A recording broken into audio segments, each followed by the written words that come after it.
So Let me may, I should welcome be you all better. to this book, Adda. Adda is a site in South Asia for a free exchange of ideas, This is going to cost you. often over a cup of tea, which we shall provide after the discussion is over. I'm Ashutosh Varshney, Director of the Center for Contemporary South Asia. Welcome also to those who are watching on YouTube, wherever you are. To put it in grandest political terms, this book occupies the ground between Max Weber and Thomas Hobbes. Let me explain. Modern state, said Weber, is supposed to have a monopoly over legitimate coercion or monopoly over instruments of violence against citizens. But in the real world, this monopoly is quite often challenged by armed non-state groups. While the life of an ordinary citizen everywhere in the territory might not be nasty, poor, brutish, and short, it can be precisely those things in some parts of a legally constituted territory. So how do modern states deal with armed non-state groups? Why do they crush them when they do? Why do they accommodate them when they do? And why do they sometimes seek an alliance with them? These are the questions at the heart of this new book, very recently published, Ordering Violence, by Paul Staniland. Paul, I think it's his third or fourth visit to Brown, and we are very pleased to be the object of his affection.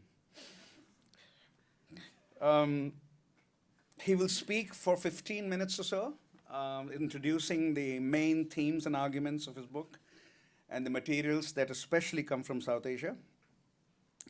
And then we will have our discussants. We have 4 discussants. I'll introduce them, introduce each by turn. So over to you, Paul. Paul Staniland is an associate professor of political science at the University of Chicago, and this is his second book. Great. So first of all, I want to say thank you to Ashu for this incredibly generous invitation, but also especially to the discussants who've come from various faraway places, or at least, a train ride in the case of the Cambridge people. I'm really, really very grateful.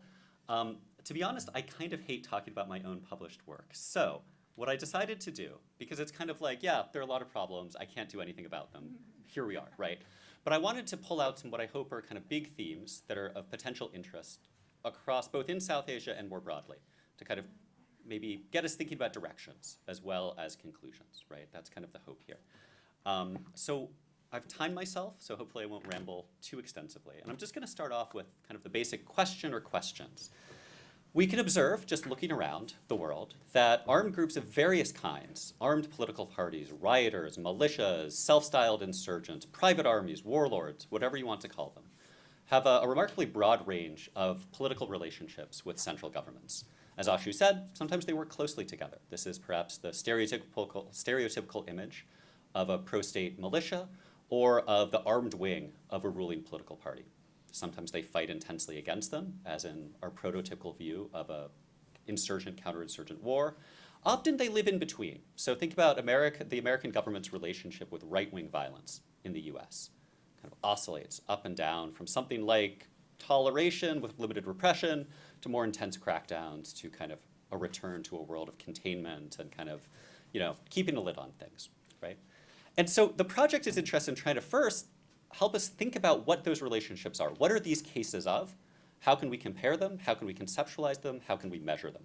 And then second, how might we help to try to explain variation in them? And this book has a very limited aim in certain ways. It's not a grand explanation of everything. There's a million moving parts in the world, but it's aiming to offer a simplifying, but hopefully usefully simplifying kind of theoretical framework to help us make sense of some of this variation, while also acknowledging where it doesn't help us, and the domains in which kind of I don't necessarily have a lot to say, which I think suggests a lot of interesting research directions. So the starting point, or kind of a way of answering this first question, is by shifting our focus to an outcome of interest that I call armed orders. The original title of the book was going to be Armed Politics, and then the press said that won't sell enough copies, so it's been changed, for better or worse. But thinking about how might we systematically, in a social scientific way, think about this range of relations between regimes and armed actors. Now, people in this group, except for Vipin, have studied this topic with enormous care and have already offered ways of thinking about it. And so what this book does is it tries to build on decades of literature and tries to put different pieces of work kind of in this spectrum, right? So I identify basically 4 primary armed orders. Alliances that kind of sound like what they are, right? Close coordination of policy by a state and an armed group towards some shared goal. Kind of on one end of the spectrum, this is fairly tight, close coordination. So we can think of, for instance, during the rise of the Islamic State in Iraq, the pushback involved close coordination between a variety of militia forces, both Shia and Kurdish, with American and Central Iraqi forces, right? Kind of an alliance against the Islamic State. We can then move to a middle category that I call here, and it's not the world's catchiest title, I know, but limited cooperation, which is what it sounds like. A world of live and let live deals, of bargains, of understandings, whether formal or informal, that try to limit that try to reduce or even eliminate mutual conflict, mutual violence. So an interesting example of this is in northern Myanmar. There's a group called the United Wa State Army. It has up to 20,000 men under arms. It's existed since the collapse of the Communist Party of Burma in 1989, and it basically has never fought the central state since it broke away from the Communist Party of Burma. What does it do? It sits there, right? It has a deal, a ceasefire with the Myanmar government that has held even as the rest of the country has seen re-escalated conflict. It controls territory. The Myanmar military doesn't go into that territory. There's no peace deal. The armed group doesn't work for the state. There's no formal peace talks about anything. It's kind of a classic live and let live order. We can see variants of this also, for instance, in northeastern India with various Naga factions over the decades. The MQM in Karachi at various points, the armed political party in Karachi, had live and let live deals as well as alliances and various kinds of wars with the military and central regime. So this is actually a big, important in-between category. And then we see various kinds of war, right? More intense, what I call total wars, less intense, what I call containment orders, okay? And so this helps us understand kind of variation in the nature of conflict and cooperation. And I think we can take this, even if you don't buy anything else from the rest of this presentation, I think this is something that we can work with as social scientists and take to all kinds of contexts, whether it's crackdowns on trade unions or dissidents or whatever the topic is, kind of a more fine-grained spectrum that we can see and compare. And these can end in a variety of ways. The main focus on the project is on when groups collapse. And as I'll show in a slide or two, that's the primary way that groups end, is they're defeated, they fall apart. Sometimes they're incorporated, whether formally, right, through a peace settlement, or informally. So one of the interesting dynamics in South Asia, and I'm sure elsewhere, is the creation of kind of these nebulous armed wings of ruling parties. Sometimes, they're student wings. It's like 37-year-olds who are part of the student wing. But in any case, often these are kind of local specialists in violence that are absorbed or sucked into a ruling party or a mainstream political party. This can be a form of incorporation without demobilization, reintegration type formal peace deals. We also found some others going through data. Some groups are absorbed into others. Some just put their guns down, which we did not expect to find. We call this disarmament. I can talk about Tamil armed paramilitaries in Sri Lanka after 2009.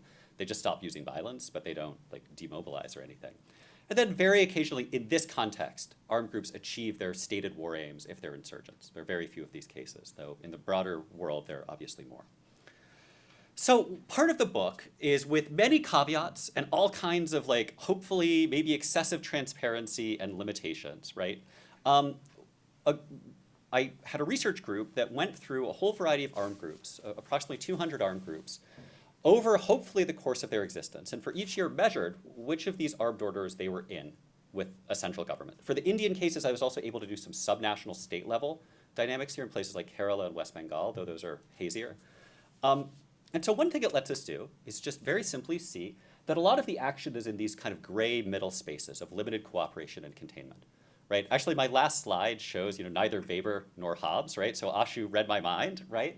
Of course, there is a world of war of all against all here, right? There are intense, brutal civil wars of state breakdown, the kind of dynamics Fotini has written so eloquently about in places like Afghanistan or early mid-1990s Bosnia. There are also the places in which the state is controlling violence, even if it's non-state violence, right? These are alliances in which usually the state has the upper hand.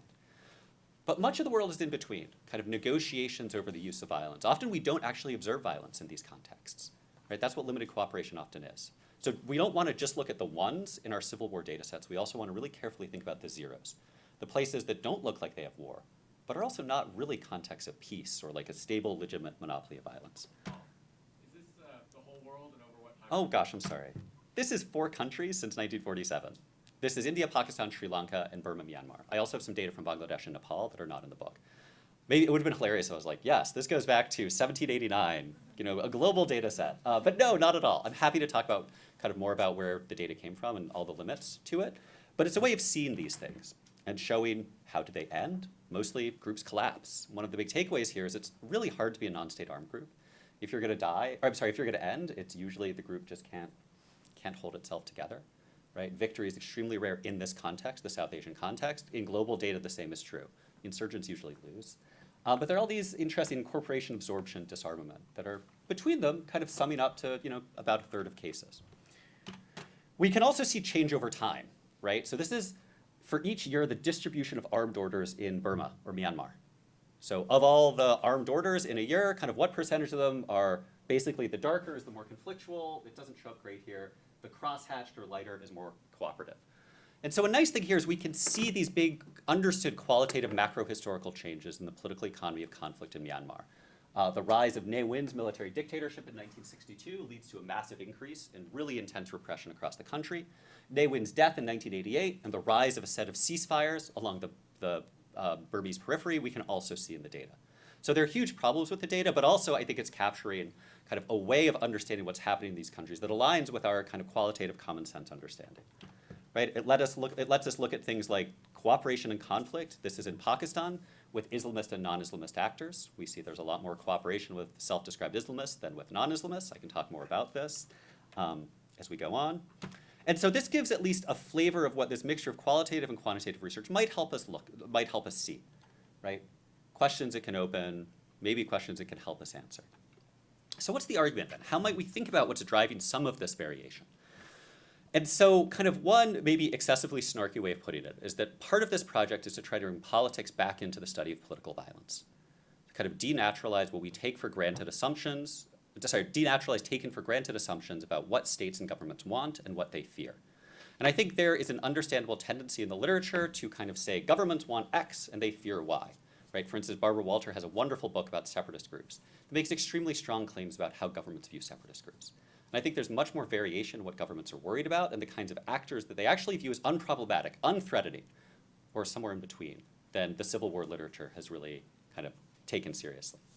So the argument I make is that regimes' ideological projects, which are mostly generally about nationalism, though not exclusively, like we can talk about the Soviet Union in the late 1910s and early 1920s, right?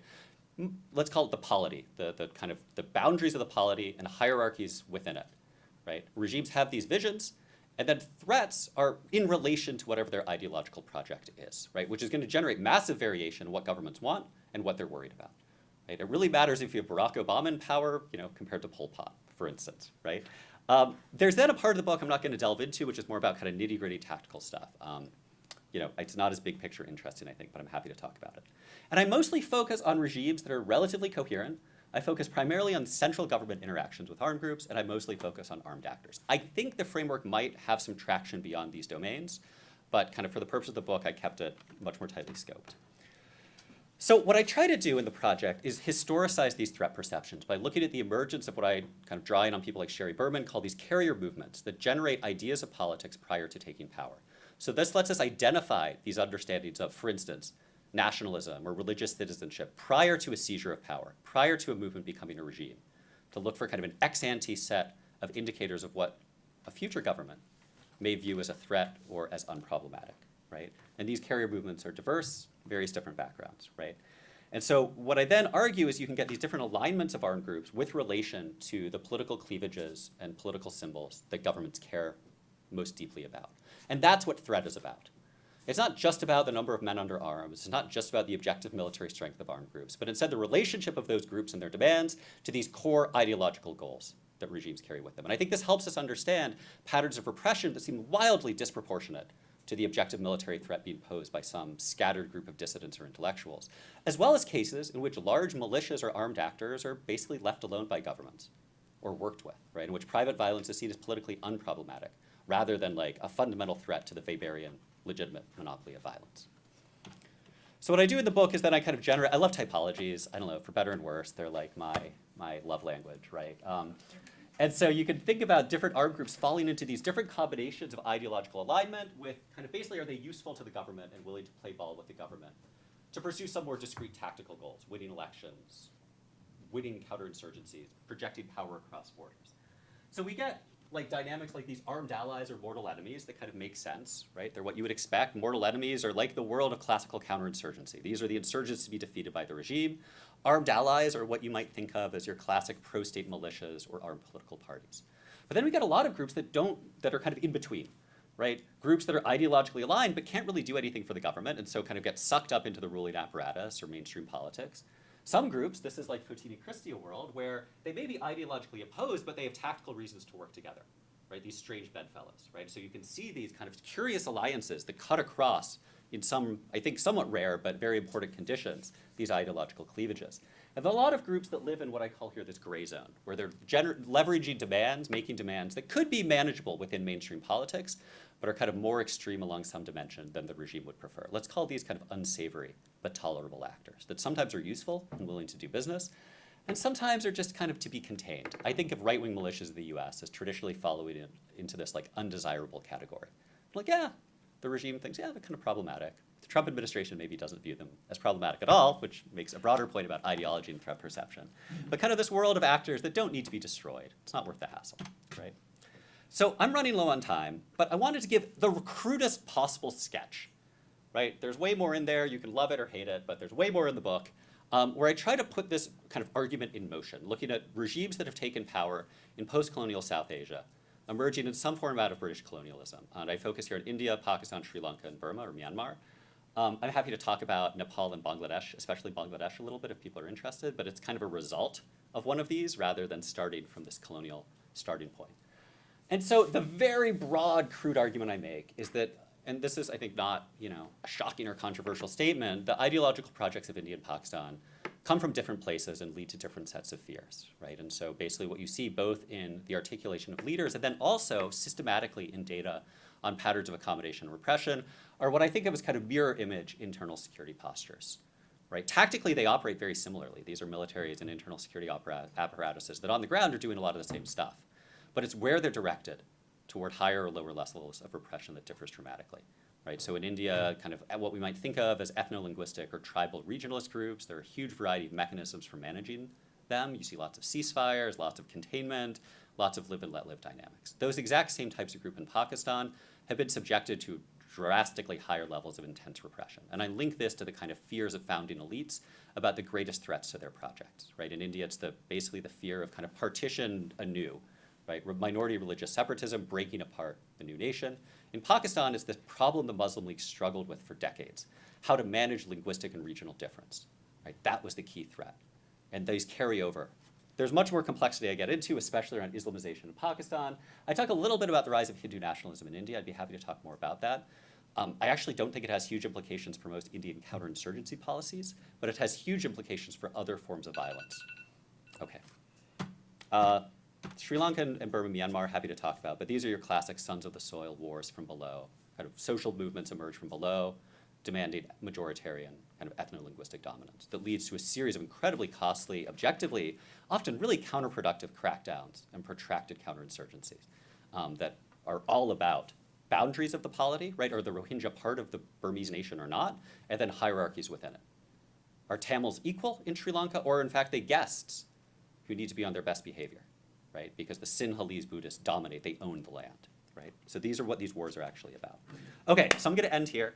As Ashu stole my thunder, right? He said I was between Weber and Hobbes. I'm gonna say it's neither Weber nor Hobbes, but they're basically the same thing, right? Political life, including in rich, fancy countries, is in fact often a world of bargaining, tacit coexistence, right?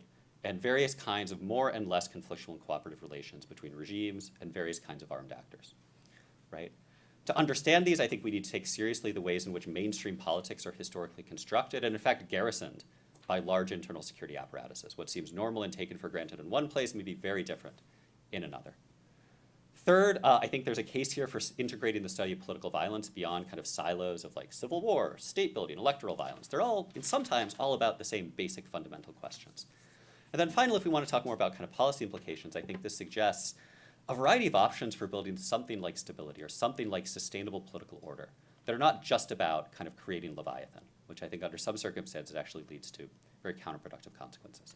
So that's a rough sketch of the project. I'm very grateful to all of you who are here today, and I look forward to the discussion. Thank you so much.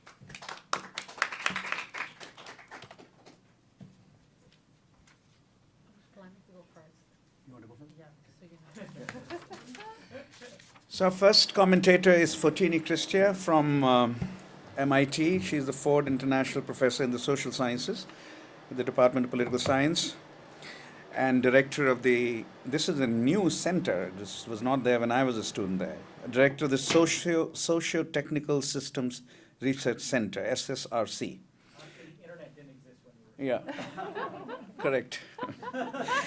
Associate Director of the Institute for Data Systems and Society and Chair of the Doctoral Program in Social and Engineering Systems. That, I think, did exist, SES, yeah.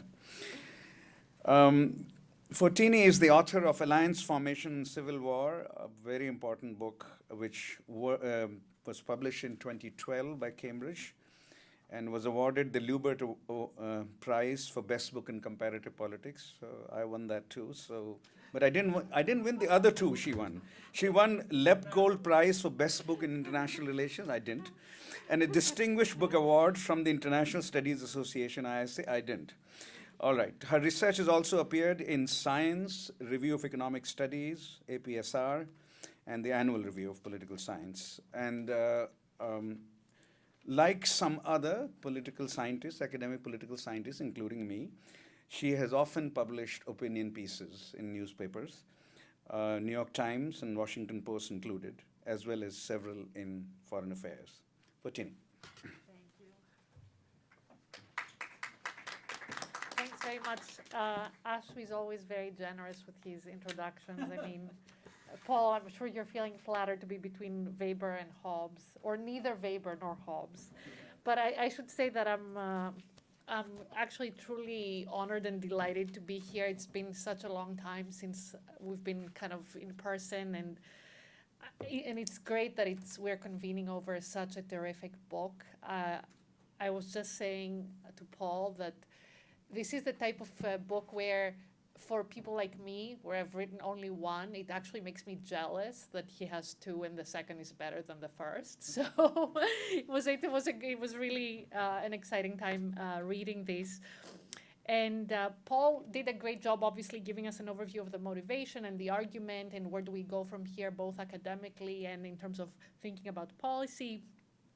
I have known Paul for over 15 years now, so I wanted to give a little bit of context for the book in the sense of suggesting where it fits in the subfield of conflict and civil war, but also raise some questions for discussion and through this, I mean, kind of cast a little bit of light over your development as a scholar, Paul, referencing that great first book and how I think it relates to this one actually, and also these great, terrific thoughts about where the field is going, and actually there has definitely been a saturation in Civil War studies, some incredible work, but really thinking of how to move beyond that, and I think Paul has raised some terrific ideas in the book that I'm hoping we'll discuss more in the Q&A time as well. So Paul is definitely a celebrity scholar in the conflict processes circuit, and he's been known for being methodologically eclectic, very prolific, and has a superb area expertise on South Asia. And he's been known since his graduate student days. I've known him since then, obviously, for his very well-theorized, typology-based work on violence broadly defined, with intricately woven, encyclopedically detailed empirics. I mean, his empirics are unparalleled in that regard. So obviously all his work features very prominently in my syllabus, and I know it does in syllabi in top institutions across the country and the world. But what I really enjoy in terms of assigning Paul's work is not just the engagement it elicits in class and in graduate student seminars, but also seeing how it has really become agenda setting and how many of our great students at MIT have been directly influenced and have gone on to do great work that has been inspired by Paul's work. And actually, I'll raise a few of these works in my comments as well to get your reactions, Paul, on possible connections. So, in terms of the broader context of Paul's work in the Civil War and conflict literature, I mean, a lot of people in the room are very young, but luckily Ashu and Paul and I can remember how the Civil War studies subfield came about right after the end of the Cold War, and how initially everybody was drawing from international relations paradigms and theories and the security dilemma or the commitment problem, and trying to understand how civil conflicts come about and their processes and dynamics through that lens. And in that context, we all tended to view warring groups as unified actors. We saw there was a black box in terms of their identity, structure, motivation. I mean, we relied a lot on kind of exogeneity as being the driving force. And then 10 years later, we had this kind of really forceful corrective from Stathis Kalivas and his book on logic of violence, which basically took us on a super micro scale and tried to show how endogenously driven are a lot of these conflict dynamics on the ground. So he tried to emphasize the wartime cleavages, how we should be understanding the different sides and what are their driving motivations and what compels them to do what they do.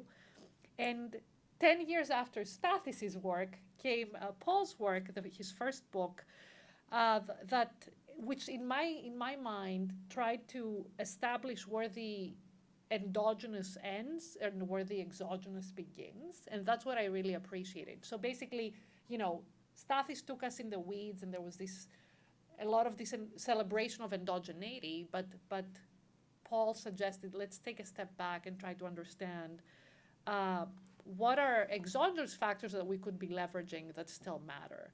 And in his first book, that was obviously the pre-war networks. And that book, for those of you who may not be intricately familiar, it's entitled Networks of Rebellion, Explaining Insurgent Cohesion and Collapse, also by Cornell University Press. And it's basically a theory of rebel groups born from pre-war networks and how they act as focal points for mobilization, information, and trust.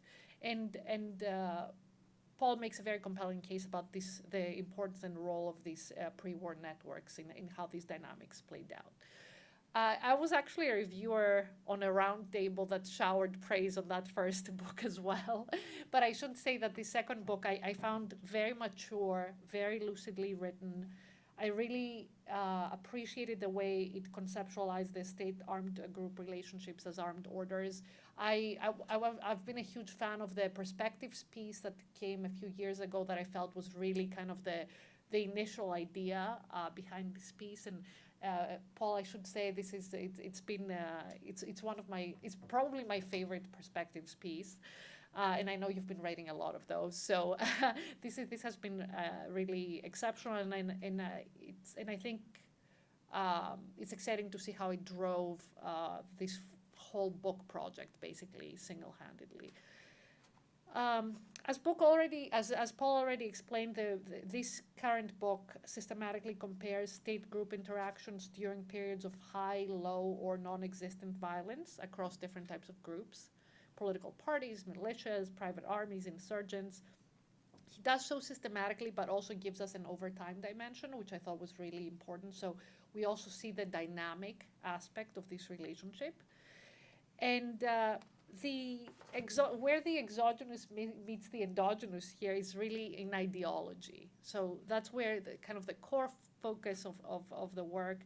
And for someone like me, where I completely discounted ideology in my work and thrived in endogeneity as well, and I appreciated kind of tactical maneuvers and the importance of power dynamics and all that. I actually really appreciated how clean this argument was, and the heuristic power of trying to understand how much you can leverage from ideology. And this is not that it's not that Paul discounts tactical dynamics or says that they don't matter or anything of the sort, but I think he is trying to understand how far can we go by focusing on ideology and trying to bring politics back into this conflict discussion. And he proves in the book that you can actually go quite far. And I really appreciated that. And as I said, someone coming from a very different perspective also appreciated the clarity in his definition of scope conditions and what it takes to be a state in this context, and how much control you need to have over your ideological narrative, and how much power you need to have even if you don't have monopoly, obviously. So as Paul kind of alluded that toward the closing of his remarks about the importance of thinking where we move next and where we go next, and this idea about understanding where the politics fits into the conflict context, it was really resonated with me in trying to think of where we take the work next in terms of agenda setting for our students. And maybe this is, for us comparativists working in this space is an extra reason to try to think about where the politics is in this. And what's nice about this is not only that Paul looks at this as a system where he accounts for onset, process, termination, which, the full picture is there, but also, as I said, takes the dynamic aspect and the overtime aspect really seriously. So I think the two main objectives that he sets out to accomplish, to highlight the important variation in armed orders and to take regime ideology seriously, I think he definitely does. And I for instance, coming into this as a skeptic was definitely convinced. What in terms of kind of the general questions that I want to push Paul on is trying to think a little bit more about the tactical, unsurprisingly, and exactly how he understands how ideology informs these tactical decisions, and again how this interaction works, and moving beyond this exogenous endogenous theme that I keep coming back to. How do we understand where the micro meets the macro in your theorizing as well? Because I think this is the other kind of level where the Civil War works have really tried to connect and be in dialogue with. And even though you kind of suggested that this is not the most parsimonious of theories, it definitely overcompensates in richness and explanatory power. I think we would all agree. So it's very hard. It's hard to take issue with the synthetic aspects of this work, and so no real kind of comments there or issues with that aspect of the work. But I would like to hear a little bit more about how it travels beyond your encyclopedic and really thorough cases, both in terms of regionally how it travels, but also in terms of scope how it travels. So not just let's think about it outside South Asia, but also how do we think about it in weak or fragmented states, or can we think about this in that context as well? The other point that I think you make really compellingly, and I'm almost at the end here, is thinking about how to move beyond the dyads and kind of the networks of interaction. And I really appreciate that, this importance of thinking about networks. And people have done this very differently, from like Roger Peterson doing this on a very micro level scale in terms of how he thought about networks in his conflict context, others thinking about this in some sort of agent-based modeling way. But I'm keen to hear from you, Paul, like how do we really think about networks in this context, and what is the right level of analysis here for a network? And also, what opportunities does it open for us in terms of data collection? I know you've now doing some work on Twitter, and I have been thinking about things in different ways, and a lot of this data is networked. So I wonder to what degree you have some thoughts on what this idea of not thinking about just the state versus the opposing actor, but really thinking about networks. And this is definitely a step forward, because it's not that we've only thought about it, the state versus the other actor. Some have tried to think about this in a multi-actor setting, but still not in a networked context. I also wanted to hear a little bit more about how you think the work connects with work like Anna Arjona's on rebelocracies, or some of Phil Martin's work. And generally, what you think the ecosystem of work is in this space. I think you're definitely at the core of that ecosystem, but just also understanding what other aspects of work have evolved, maybe Isla's work or other people's work. I would really enjoy that as well. And I just want to close by saying that where do we go from here in terms of research on political violence? Any thoughts on that I think would be really helpful. I start teaching my civil war class by telling everyone there's so much to learn here, but there's no low-hanging fruit, and it's such a saturated space. So this is kind of the big caveat. Great work and tons to learn from, but where do we kind of move from here? Thanks very much, everyone.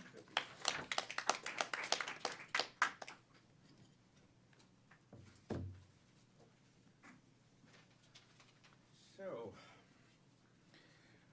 our next commentator, I would also be very curious to know how the foundational argument about ideology connects with the micro. Yeah, ever since Tathis Kelivas wrote that, it's just, it would be nice to know how to connect. Yeah. Okay.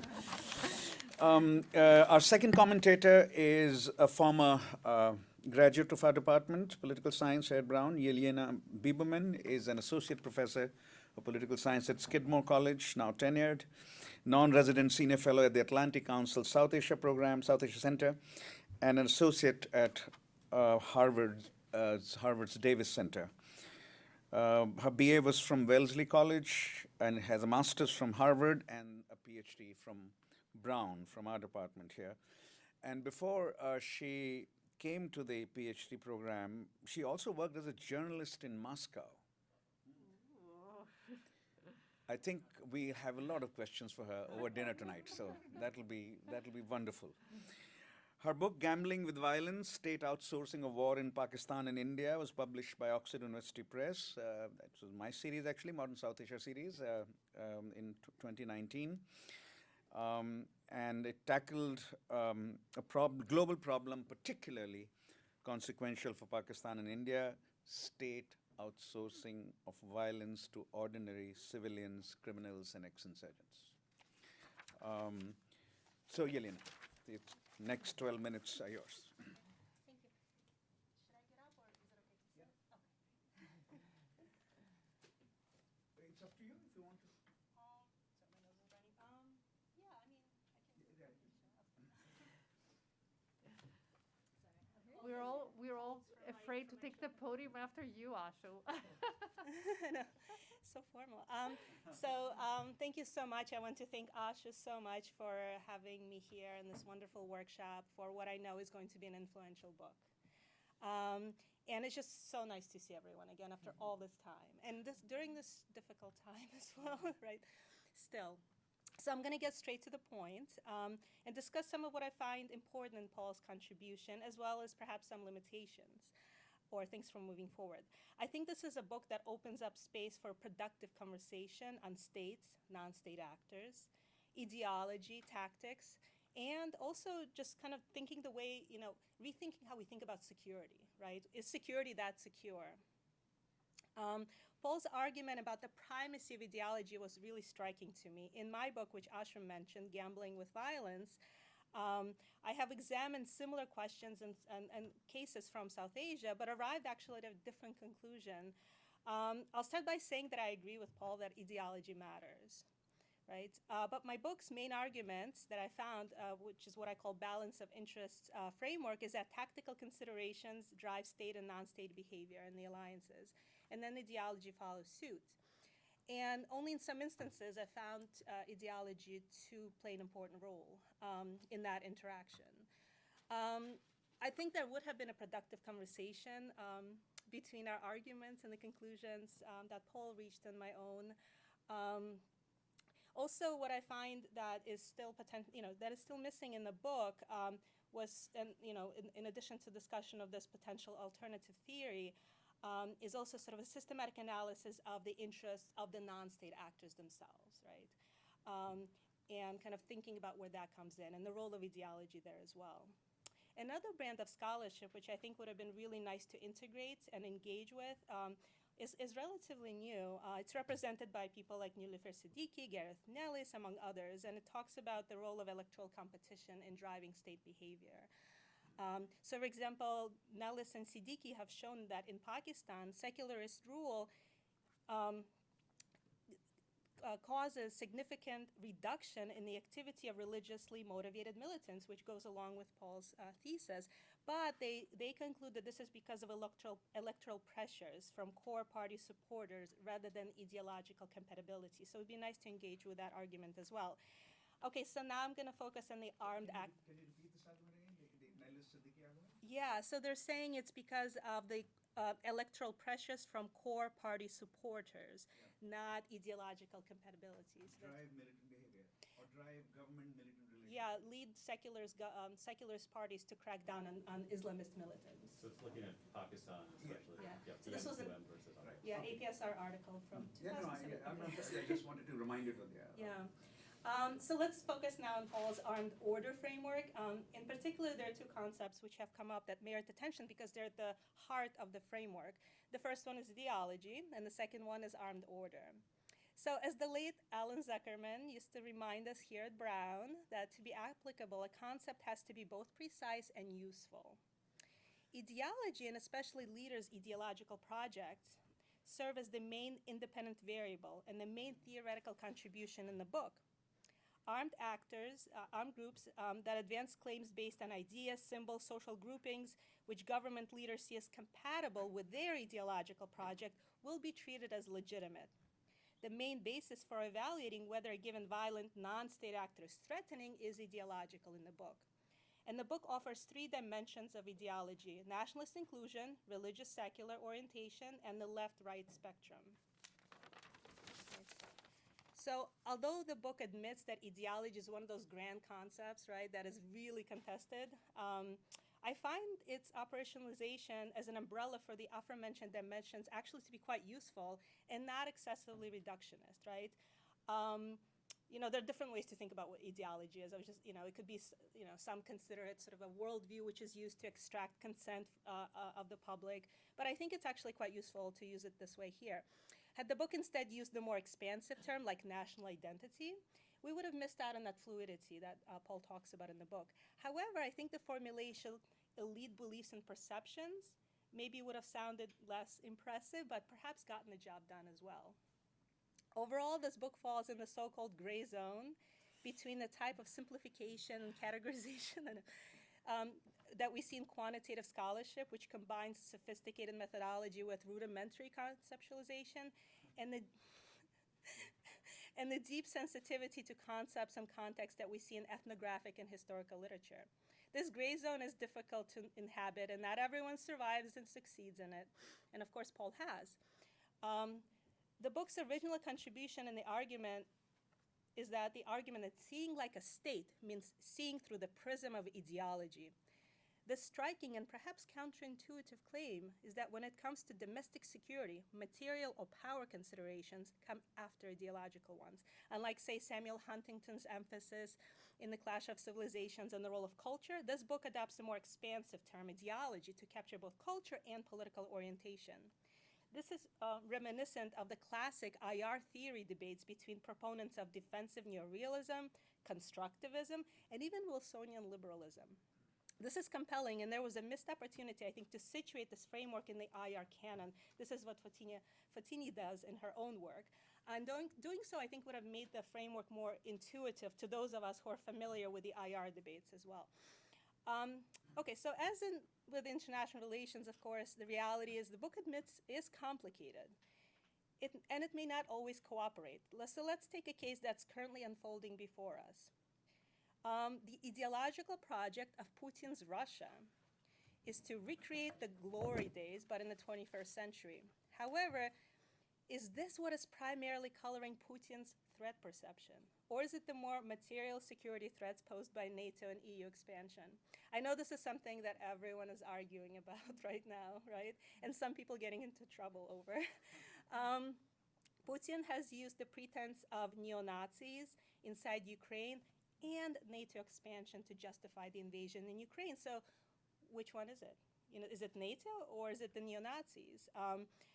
So I think there's a clue in how Putin has reacted to neo-Nazis inside Russia. He did not react at all. He did not deem them an ideological threat. So why? As repugnant as neo-Nazis may be, they may not be enough to start a war, right? So if it's primarily ideology that colors the state's threat perception, one question that came to me is why would an armed group not frame itself in a way that is more ideologically friendly to the state, especially when it's fighting for survival? Why do actors hold tightly to their values even when their survival is at stake, while others just let go, like the Ikhwan in Kashmir? Taking the perspectives of both the state and the non-state actors into account is something that Paul urges in the conclusion, and this is where I wish Paul engaged with my book, because it does precisely that. So because ordering violence is admittedly state-centric, it neglects the possibility of, one, that states and non-state actors can actually mutually shape each other's ideological orientation and thus threat perception. And two, that non-state actor can actually play a role in shaping the ideology of the state. Take the 1971 war, or the Pakistan Civil War, the Bangladesh Liberation War, whatever you want to call it. When we look closely at Pakistan before that war, we see that the Pakistani government and the Islamist militant groups, al-Badr and al-Shams, they were not necessarily ideologically compatible. The Pakistani army of 1971 was not Islamist in ideological orientation, as hard as it is to believe. As the leading Pakistan army expert, the late Stephen Cohn, explains, Pakistani army prior to Zia-ul-Haq's Islamization, starting in 1977, was actually largely a secular army with an occasional nod in the direction of Islam. Pakistan's first constitution of 1956 declared the state simultaneously Islamic and a parliamentary democracy. The former meant that the head of state was to be a Muslim and no law could contradict the Islamic jurisprudence. But just 2 years later, Ayub Khan established the country's first military regime, which pursued a greater separation of religion and the state.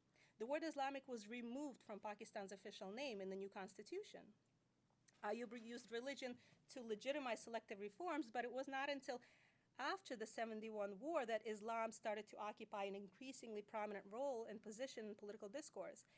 Pakistan's Islamist parties performed very poorly before 1971, including in the 1970 election. And it's the outcome of the 71 war that generated, the crisis in Pakistan, resulted in renewed concern with national identity and really trying to sort of shape its narrative, which then came to be known as Islamist. It may be that in times of war, tactical considerations come first and ideological second. I've argued in my book that the balance of power between the state and its adversaries, and that it creates, various relationships between the two. So ideology plays a role in attracting ideologically motivated non-state allies. I call those activists, following the work of Jeremy Weinstein. I found that genuinely ideologically motivated actors are very rare, in fact, at least among the non-states. I can't speak for the states. They're typically labeled extremists these days. For the rest, I call them opportunists, and states, for them, use material incentives to attract them to their cause. I want to now turn to another big concept in the book, the armed order. This concept strikes me as a little awkward. The book identifies 4 types of armed order: alliance, limited cooperation, containment, and total war. One category is missing, creation or co-creation, but there's no reason to think that this framework wouldn't apply to it. The concept of order is perhaps meant to evoke and contrast to the concept of anarchy. And its various forms as identified by Alexander Wendt. However, in this case, what is being described is not order, it seems to me, but a type of relationship between 2 types of actors, as important as those actors are. It is about the relationship between all the, to me, when I think of order, I think of all the different societal actors that are involved in forming that order, not just two actors that have a relationship. So, the qualifier armed in armed order, I think, to me, exacerbates the confusion because, why not just call it a relationship, right? All those different alliances. Okay. So in conclusion, I want to say that I appreciate the ambition and the effort of this book, which should be ambitious. Paul shared in the acknowledgments that this project was punctuated and enriched by the joys and sleeplessness of fatherhood. And with a 4-year-old and a 2-year-old, I certainly relate. He also expresses that he hopes that his work contributes to overcoming the silos in existing political violence scholarship. And I really share this mission. And I just want to say that in doing so successfully requires both daring but also inclusive scholarship. Thank you.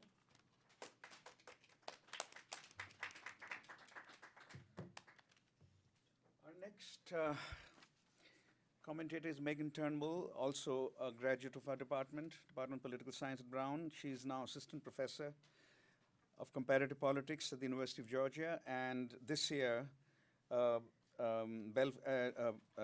research fellow at the Belfer Center for Science and International Affairs at Harvard.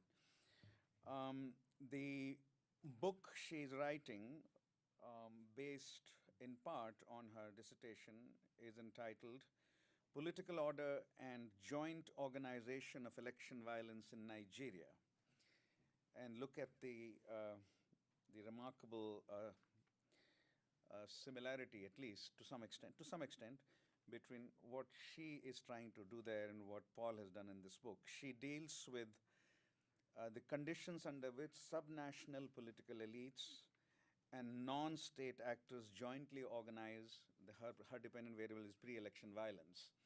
But she deals also with the conditions under which subnational actors repress these non-state groups, conditions under which collaborate with them, conditions under which an alliance might emerge. So it's roughly the same problematic, but what is being explained is election violence. Yeah. Megan, now it's you. Yeah. Thank you. All right. Thanks. All right, I'm going to set my timer to try to stay on time.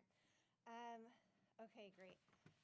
So thank you for the invitation. I have so enjoyed reading this book, and I'm really excited to be here with just a panel of excellent scholars today to talk about what I think are some really exciting directions for future research on political order and violence.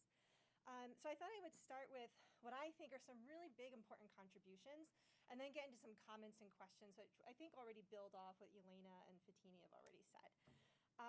So I'm going to stick to 3 contributions. I think there's a lot more, but these for me really stand out as like the key ones.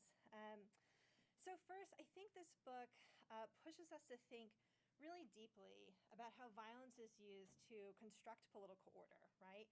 So that is what counts as mainstream and radical politics is not given, right? And instead, what Paul shows is how state violence is deployed to carve out and then maintain boundaries around what constitutes mainstream politics, what constitutes radical politics, and what is going to be politically acceptable, and what is going to be considered politically dangerous.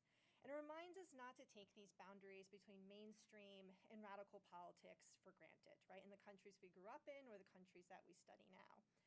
And for me, this book stands alongside previous work that has also touched on these questions about how violence is used to construct political order. So I think of Charles Tilley, I think of Sam Huntington's work, Political Order in Changing Societies. I think this really old article by Barrington Moore from 1968 about violence and democracy. And I think about criminal governance in Latin America from more recent work today, as well as Elena and Fatini's work too. So for me, this book stands in that larger body of work that continues to push us to think really critically about how violence is used to construct and then maintain different political orders, right? And not to take these boundaries for granted. A second big contribution is that I think it makes this really compelling case to think of Weberian statehood as just one type of political order that we can study around the world. So I remember when I was in graduate school, there was these debates, that we read in graduate seminars about strong states and weak states, strong states versus failed states. And it just seems like those were the only two things that were out there in the world. You had Weberian statehood, or you had a failed state. And in some previous scholarship, the presence of an armed actor in a country's territory was just evidence that you have a failed state, right? And that was it. But what Paul is showing us is that we're leaving so much variation on the table if we're not looking at the different types of relationships that emerge between governments and armed groups and how they evolve over time, right? I think future work might explore the consequences of these relationships for social life, political life, and economic life as well, to dive more deeply into what the consequences of these armed orders are, right? So for me, I very much welcome this contribution because I don't have to think about strong states and failed states anymore, but there's a lot more variation out there in the world that's really important. Okay. Third, I think this book carries some really important policy implications, especially for security sector aid. So I know Paul doesn't offer much in the conclusion. He offers some broad ideas about what policy implications there are, but doesn't want to get into any fine-grained detail. I'm not going to either, but it strikes me that practitioners and policymakers would do really well to read this book, right? So if we're dealing with weak but well-intentioned states, then it seems like policy programs that are just going to invest more money into improving policing capacity or military capacity is not going to do a great job of improving public security, right? If we're in the world that Paul is dealing with, and which I think a lot of governments look like around the world, where they deliberately tolerate or cooperate with armed groups in their territory, then security sector aid is going to have to look a lot different, right? Instead of just pouring money into policing programs, we might want to think about independent civilian oversight or monitoring programs, and also conditionality of providing some kind of aid for governments if they're going to, if these programs are to be effective. So I also think of Rachel Kleinfeld's work when I was reading this book as well, and thinking more concretely about, okay, if we're dealing with governments that are strategically providing support to armed groups, then what does that mean for donors and practitioners and policymakers who are interested in security and trying to move away from this idea that it's just a weak state capacity problem, we have to put more money into the situation. Okay, so now let me move into some comments and some questions that I hope will lay the foundation for a vibrant conversation today. So one of the questions that I kept coming back to as I was reading this book is whether or not this is a story about government armed group relationships, or if this is a story about how governments are responding to armed groups. And to me, these are two outcomes of interest, right? Two different outcomes of interest. And I think it's important to disentangle them if we're to deepen our understanding of the armed orders that Paul is studying in the book. So to be fair, there's a number of places where Paul says, I have a state-centric argument here. I'm really focusing on how governments are responding to armed groups, right? And that's fair, but I think there's a few places throughout the book where there's this assumption that the government is going to get its way, right? The government is going to get the type of relationship that it wants. And then sometimes it feels like the strategy or the relationship that the government is pursuing is just automatically the relationship that emerges, right?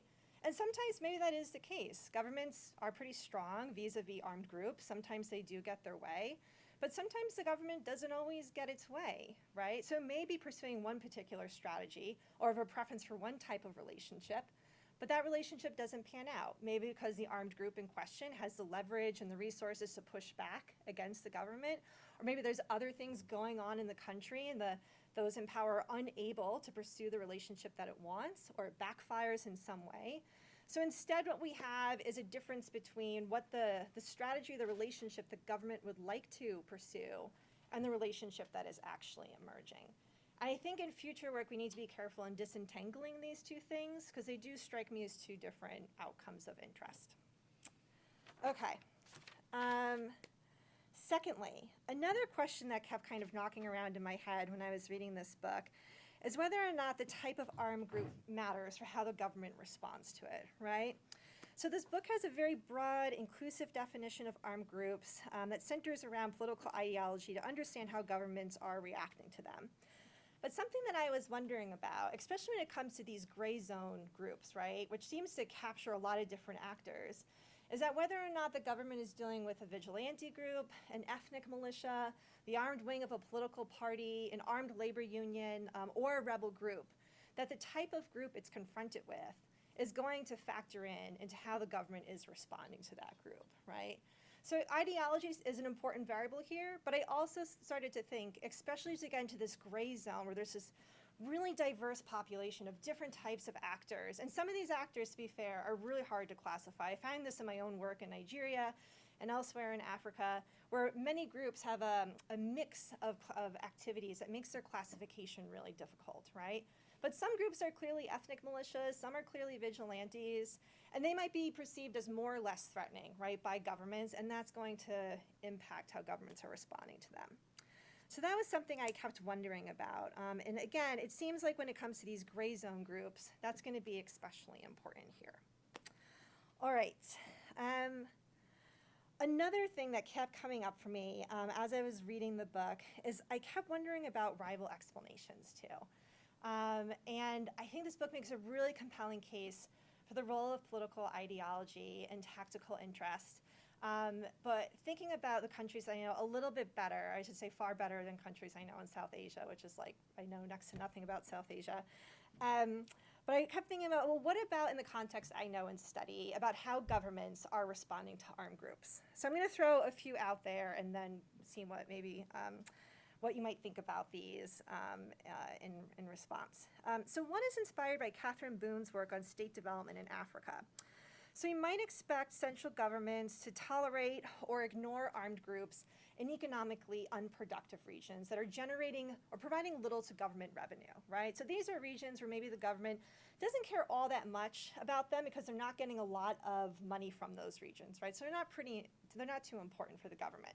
So you might expect that in those regions, governments are willing to tolerate or ignore armed groups there, right? They don't think that they're worth investing in those regions to try to project state power and build up state infrastructure to establish state authority in those regions. Conversely, if we're dealing with regions that are economically productive and they are generating a lot of government revenue, we can imagine that those in the capital care a lot more about those regions, right? And then whether or not governments are going to cooperate with or repress armed groups in those regions, that might be determined by how those groups are positioning themselves vis-a-vis the state, right? So I think this also touches on Yelena's point about, well, maybe armed groups are taking into account the kind of ideological projects that governments have, and then trying to tactfully position themselves one way or another in response to those projects to build different relationships with governments that they find to be productive or lucrative, right? So then we might imagine that in economically productive regions, armed groups that are trying to position themselves as potential government allies, we're more likely to see cooperation, and dissident groups are going to get more of a crackdown, right? Or more repression. I also kept thinking about coalitional politics as a second explanation. So this comes from Bethany Lacina's work on India and counterinsurgency, and also a lot of others who have studied coalitional politics and violence, such as Fatini's work. And I could imagine a story where armed groups that are helpful for building and maintaining a winning coalition that allows political parties to grab national power and to hold on to it, those groups are going to get toleration or support, right? And this could be because they're connected to local elites that are really important for the winning coalition, or they're local strongmen themselves that governments need in regions that are going to be important to building a minimum winning coalition. Conversely, groups that are not important for building that winning coalition, they're more likely to get repressed, right? So I kept thinking about the ties between the capital and the periphery and shaping how those in power in the capital might be responding to different armed groups around the country, and thinking about the importance of winning coalitions for holding on to national power. Okay. And a last rival explanation that I'll just throw out there that I think there's a lot to unpack has to do with the international context, right? So I'm thinking about work from Will Reno on armed politics in Africa, especially his book, I think from the late 1990s, Warlord Politics. It makes this really interesting argument about how these major shifts in the international political economy, demands for economic and political reforms from donors and foreign governments, okay, my time is up, so I'm gonna wrap it up, but that's shaping how incumbents in West Africa and beyond are responding to different types of armed groups in their territory, right? So there's a lot to unpack here. It could be reliance on foreign aid. It could be the geostrategic importance of that country in a regional conflict. Some governments may have more leverage vis-a-vis foreign donors because they're major oil exporters, or they play some important role in that regional context. So they have more leeway to do what they want with armed groups. Whereas those that are more reliant on foreign aid, maybe they have a little less space, right? So that might expand or restrict the possibility of relationships between governments and armed groups. Okay, the last thing I'll say, and I apologize if this is a bit of a wacky explanation, but in a former life, I was a political theorist. So I couldn't help but think, before I became a comparativist, this book also got me thinking about the ethics of state building, right? So I think there's this bias in the post-conflict context of wanting to rebuild state authority, right? But it seems like the story that you have very convincingly laid out here raises some really good questions about under what conditions is it ethical to invest in state building, right? And giving some very violent actors they're already doing a lot of harm, giving them more power and more resources to do so. So I think this is something of a deeper question that might push some of us to rethink our commitment to a Weberian state, and instead thinking about, well, maybe it's not always entirely ethical to invest in that kind of political project. Thank you very much. I apologize for going over time. When Megan was a political theorist, she used to think, she said once, she used to think that reading Rousseau in Paris was equal to fieldwork.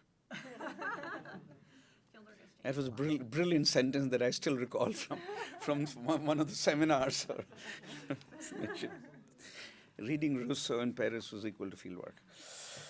Vipin Narang is our last commentator, Frank Stanton Professor of Nuclear Security and Political Science, and a long-standing member of the Security Studies program at MIT. His research interests include nuclear proliferation and strategy, South Asian security. We collaborate on a seminar together on South Asia, Brown Harvard MIT seminar, general security studies, and now I know why he's been going to Korea so much, North Korea's nuclear weapons as well. His first book, Nuclear Strategy in the Modern Era, was published by Princeton University Press in 2014 and got the ISA International Security Studies Best Book Award. Second book, Seeking the Bomb, Strategies of Nuclear Proliferation, was published quite recently, I think a few months ago, right? And his work has appeared in a variety of outlets, including International Security, Journal of Conflict Resolution, I.O., Foreign Affairs, Washington Post, New York Times. He also cares about the public sphere. And he was the recipient of the 2020 ISSS, what's that? Emerging Scholar Award. That must have been a long time ago. Now that you're a fully tenured, full professor, that must have been a long time ago.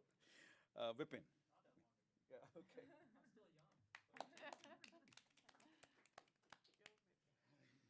Thanks, Ashu. Great to be here. A real pleasure and treat. Thanks for having me and allowing me to be on this distinguished panel with scholars who I admire so much.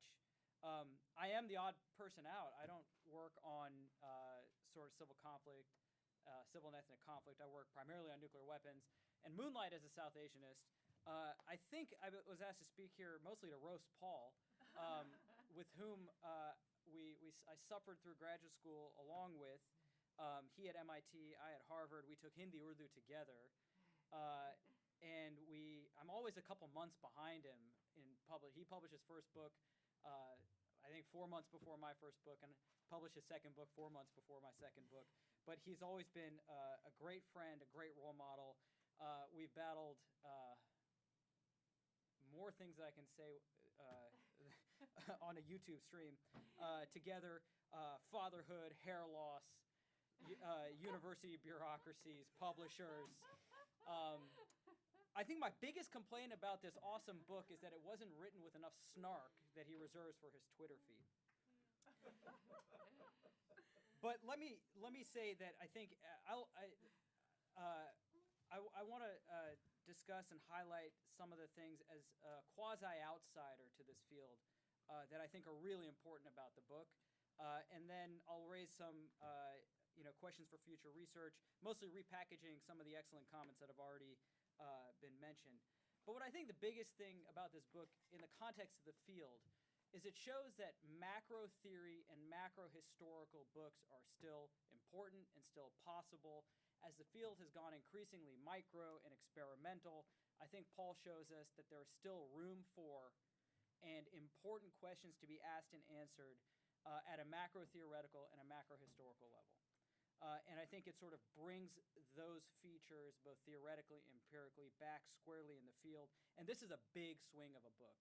I mean, this is trying to sort of situate the relationship, the state formation process and the state existence process back squarely into the literature on civil conflict and ethnic violence. And it's about sort of how states manage internal violence and still succeed in maintaining sort of the protein structure of the state. And it is a model for graduate students and scholars about how to do this kind of work. So he should be lauded and congratulated for, I think, providing us with a really exemplary model of how to do macro-historical, macro-theoretical work in this field, not just in civil and ethnic conflict, but also in political science writ large.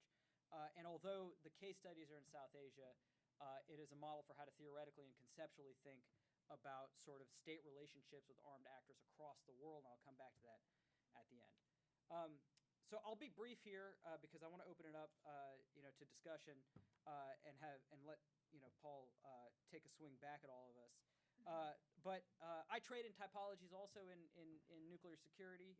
Both of my books, like Paul's book, I basically used Paul's book as a model for mine with nuclear weapons. And if ever our research interests coincide in a single case study, we would have a lot of problems. Pakistan has come close over the years. I have several sort of comments and areas of future research to think about. One typological, a couple theoretical, and then some empirical comments. Typologically, I think the biggest contribution is going beyond the binary of sort of total war and accommodation with armed actors within a state. And this gray zone area is, I think, where a lot of the action is, right? So as Paul said, we're not looking at the 0-1s, but also at the 0.25s, the asterisks, and the 0.75s. He has two categories here, containment and limited cooperation. And these are conceptually, I think, distinct. In practice, I think my question is, how do we observe them without blurriness, and whether they're actually as mutually exclusive as the typology suggests?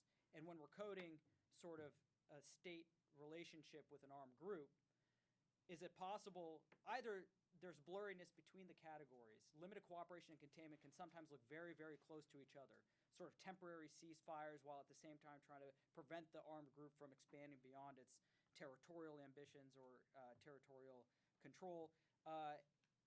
Or can a state sort of contain and cooperate limitedly at the same time? So the gray area here has two sort of types, but I wonder how distinct they are, and whether there's it's possible to theorize and conceptualize in even more systematically about the gray zone area, which I think is the biggest contribution of the book. But as Paul admits in caveats, there is a lot of action and sort of categories in here that blur together, and whether it makes sense to sort of treat the gray area as one big aggregate group, or whether we can sort of subdivide it systematically beyond containment and limited cooperation. Limited cooperation has a lot of possible sort of permutations that are worth exploring.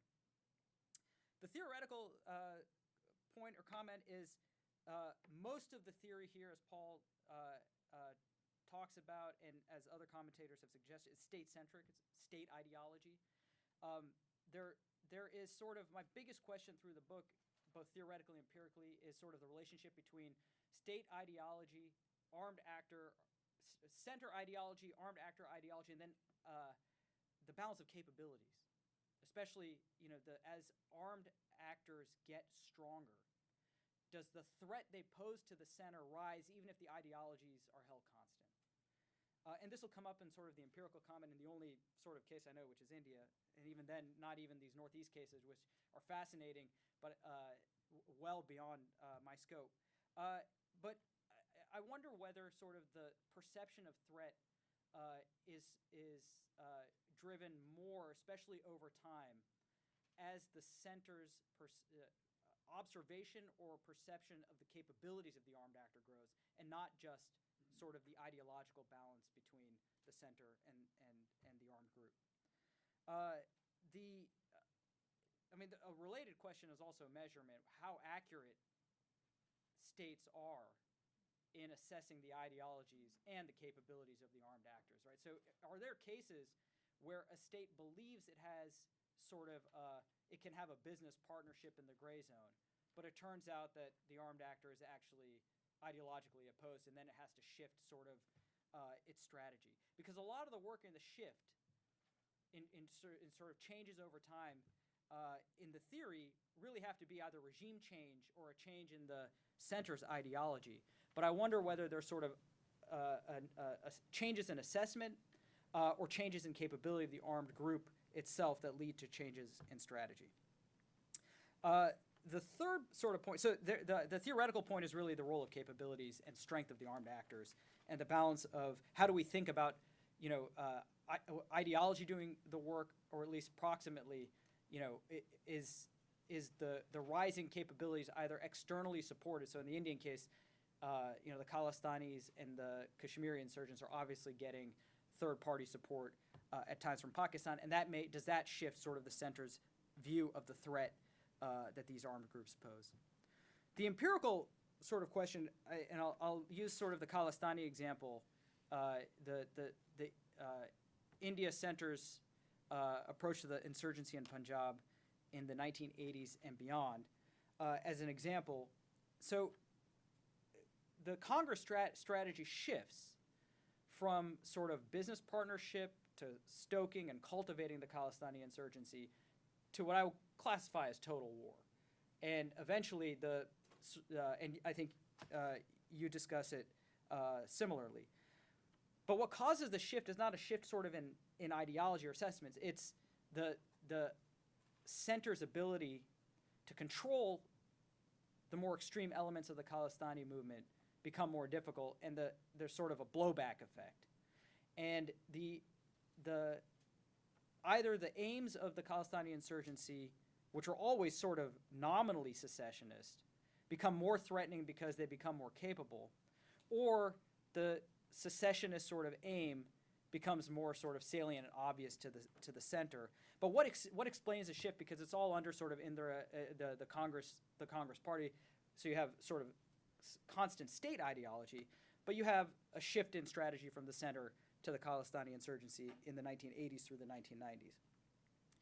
And relatedly, the theory would predict that the BJP would behave differently, I would think, right? So is it the case, or they would behave the same but for different reasons, which is the Congress party opposes secession, the BJP opposes Sikh secessions because they're Sikh, not because of necessarily secession. But the strategy would be the same.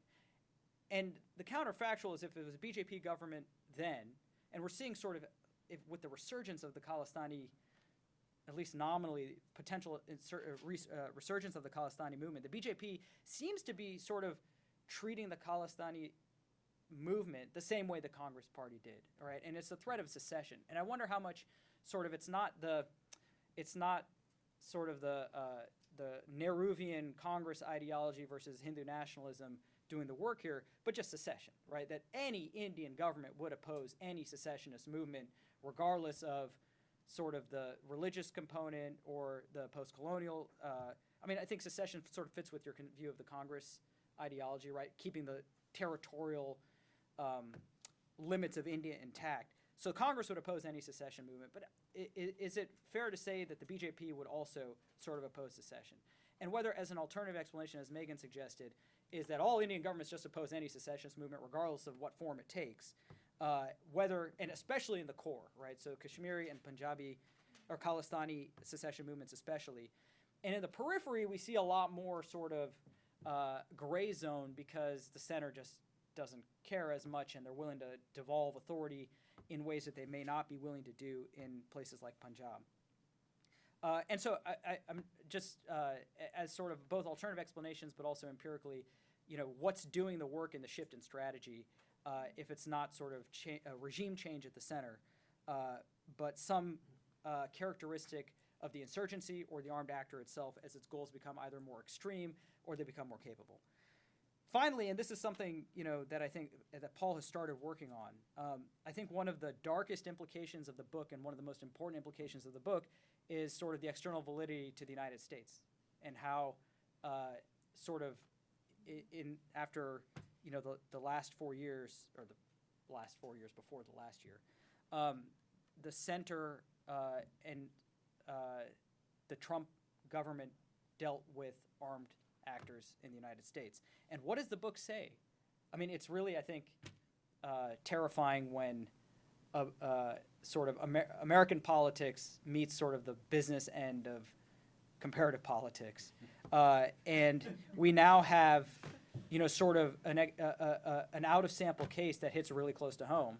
And sort of how does the book, and what does the book potentially say about sort of the proliferation of armed actors and armed politics in the United States, because it has really huge implications, I think, for our politics at home today. But I want to congratulate Paul on what is just an absolutely outstanding book. It's a big swing. It shows big swings are still possible in the discipline and can have a huge impact.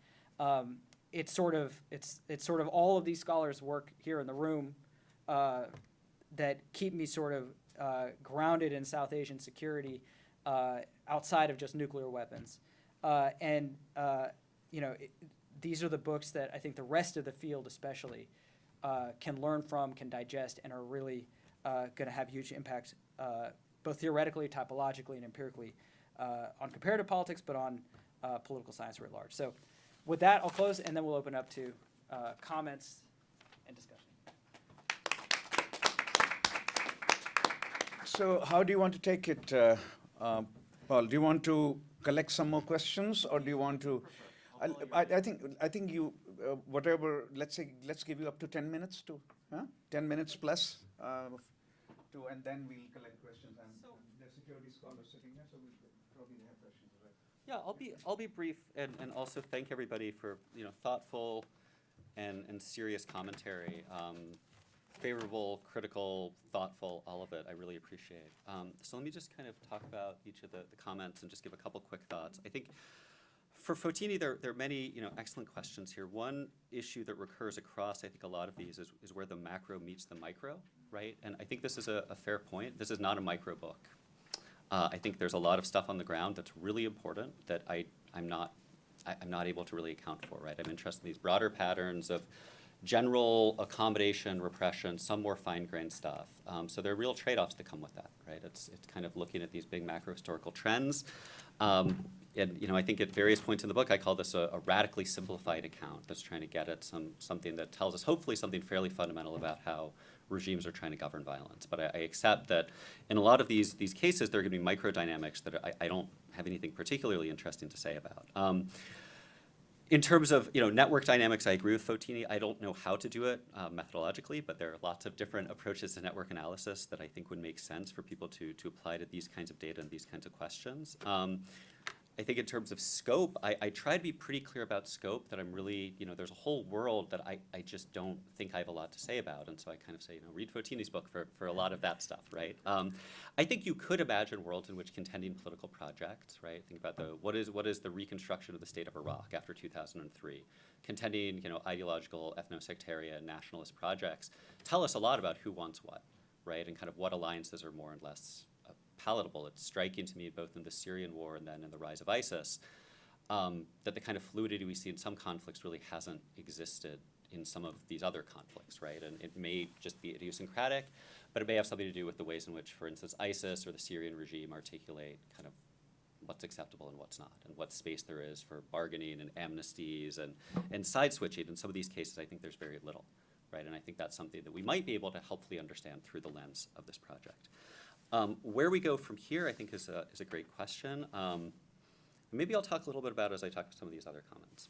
So Yelena offers what I think are a really excellent set of comments, and I think something I want to be transparent about is that, to be honest, most of the book was done by 2018. So there's a whole slew of work that was published afterwards that I'm basically like, I finished the data set in 2019 and went in for review in the early days of the pandemic. So there's stuff by a variety of people, including Elena, that I'm sure is not receiving kind of the due engagement. The guts of the book were published in 2012 and 2015, and then it was kind of, I've been working on the empirical stuff in the aftermath. So there is a rich variety of other works that I would strongly encourage people to read. Most of the book was done before a lot of that was done. So that's my failing and a limit of the manuscript. I do think that these projects are often talking about somewhat different things, though. So let me, for instance, work on kind of nitty-gritty dynamics of militia recruitment. I don't think this is a book about that. I think it's a book about, there's a group that's out there, what does the state try to do with it? And at a broad level, does it accommodate it or does it repress it? And I think that's potentially different than, for instance, how does a secular government try to crack down or not, right? And what does that have to do with electoral incentives? So it's a very fine-grained, micro-level analysis that I think is great. It's not really what I can offer in this project, right?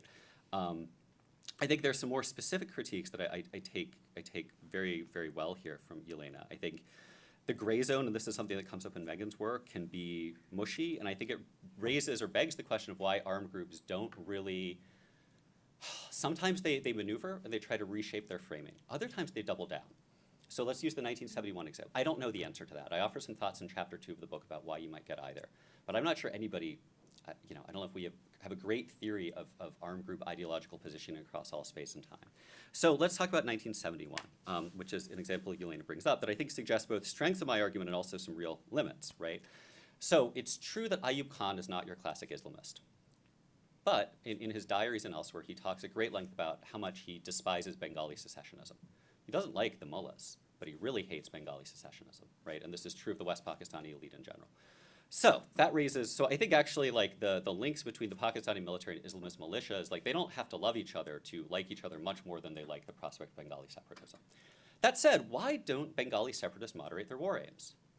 Why don't they say, look, we're actually really good Muslims, / we're happy to engage in the oligarchic political economy of West Pakistan, and they can get something. They don't, they double down in certain ways. Now, they don't double down in some ways the Pakistani military says they do, but basically, the movement says, look, we deserve our fair share. So I think there's conditions under which armed groups actually, their benefits that they gain from mobilizing powerfully resolved oppositional positions that actually might be very difficult to move off of. And so I kind of gesture in chapter 2 about some of the challenges that armed group leaders can have in moderating or changing their framing, right? They have constituents. They have internal armed actors who may not be happy with selling out, moderating, being co-opted, whatever you want to call it, right? And so I think that I'm not sure any of us has a great account for when groups moderate and when they don't. We have arguments about spoiling, we have arguments about internal dynamics, we have arguments about co-optation. But I do think this is an area that deserves much like broad study across a whole bunch of armed groups in a bunch of different contexts, right? So I don't have a great account of that, but I think that's a future direction. It does make me less concerned about, not less concerned about the issue of why armed groups don't change, because I think it basically suggests that some armed groups don't change their positioning. We don't necessarily know why. I can think of 5 different explanations. I'm not sure which is right. But I think actually 1971 suggests some of the problems here that we all face, which is why not moderate if you're an armed or secessionist actor? And I don't think we have a great answer for that. I do think that there is this world in which groups that don't love each other, like Ayub Khan and Islamist militants, might like each other far more than kind of universally despised ethno-linguistic separatists. So that's something I would, maybe a way I would respond to the 1971 critique. Now, Yelena, Fotini, and Megan, and Vipin all raise a broader question, right? Which is, what's the deal with material incentives and power? And so let me say 2 things. One is, I thought, and I think maybe not successfully, but I tried to say in the book, like, there are all these on-the-ground dynamics of tactical, operational stuff that, like, are important. Yes, that's fine. I'm not arguing that those are irrelevant in some way. I guess where I ultimately come down is that I think those matter on the ground in some very fundamental ways. I'm less convinced that those are driving these long-run macro-historical patterns of accommodation and crackdown. I could be wrong about that. People can read my book against other people's books and articles and kind of make that decision for themselves. But looking at, for instance, Sri Lanka, looking at Myanmar, looking at India, looking at Pakistan, I guess I don't find an easy way to make sense of their broad patterns of accommodation or repression without taking seriously some of these kind of fairly fundamental questions of threat perception. Who are our friends, who are our enemies, and who's in between, right? And so there may be specific cases, as I acknowledge, where these ideological dynamics break down and you get a purely tactical battle for survival. But there are a lot of cases where the state has a lot more slack. Do we give it a ceasefire to this group or keep fighting it? You can make a plausible, intuitive material argument often in either direction, right? And so I think there's something that we political context-wise that is worth thinking about, these background threat perceptions, these long-run trends that I think are hard to understand without taking some of this historical threat perception seriously. So go ahead. Question, Yep. Paul, about Khalistan. Sure. So first, Mrs. Gandhi is encouraging Khalistanis as a way to electorally divide the Sikh. Strange bedfellows, right? is what I say. Yep. Yeah. And then she begins to, it's not clear, there's a fuzzy zone for some Yep. time, and then it's total war. And then it becomes, so here's my So interpretation. In a matter of 15 years, you get 3 different postures. Well, in a matter of about 5 years. Yeah, by 1985. Okay, less than, yeah. Less So, than, you know, I mean, we can talk about this, but basically, the way I would interpret that case, and others can disagree with it, right, is that a part of the Congress Party sees a tactical advantage of using these militants to split a regional party. Okay. They think they can control them, that they'll go away, or just not be a major threat. They then start to escalate their war and start making increasingly unpalatable demands and start using violence, right? So this is kind of gets to these material issues. These two are kind of happening simultaneously, right? So I can't pull them apart. But certainly then you see sustained state crackdowns as it becomes clear what the Khalistan project is politically.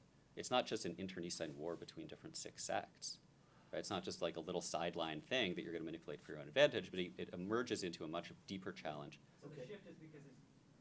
okay, so but the other question he's asking, which is. I mean, that would be part of a story, yes. So the other thing that he's asking, Yep. wouldn't BJP have acted similarly? Oh, I think so.